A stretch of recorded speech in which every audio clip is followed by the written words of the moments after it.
Le 25 novembre, lors de la première journée du PLF, nous avons examiné la contribution de la France au budget de l'Union européenne. Il faut savoir que le budget de l'Union européenne est composé à presque 70% des contributions nationales. C'est vraiment l'élément structurant du budget européen. La France est le deuxième contributeur net de l'Union européenne. En 2025, elle contribuera à hauteur de 23,3 milliards d'euros. Par ailleurs, la France est bénéficiaire de fonds européens. En 2023, c'était 16,5 milliards d'euros, dont 60% pour la politique agricole commune.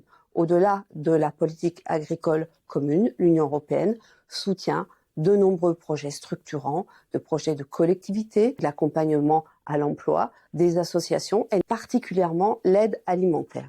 Mais la France est le 22e pays en termes de retour par habitant des aides de l'Union européenne. Il y a vraiment des progrès à faire, notamment pour aller chercher des fonds en matière de recherche. Au-delà de ces aspects, les défis sont immenses pour l'Union européenne, que ce soit la transition écologique, que ce soit la compétitivité industrielle, mais aussi la montée en puissance des tensions géopolitiques. Face à cela, le fonctionnement actuel du budget européen n'est plus suffisant. L'Union européenne ne pourra plus compter principalement sur les ressources des États membres et l'enjeu est vraiment de trouver de nouvelles ressources propres pour l'Union européenne. Ça va être vraiment l'objet du futur cadre financier pluriannuel qui sera présenté par la Commission européenne au printemps 2025, d'avancer sur ces nouvelles ressources propres. C'est vraiment de l'avenir de l'Union européenne dont il s'agit. Bien entendu, notre groupe a voté, comme chaque année,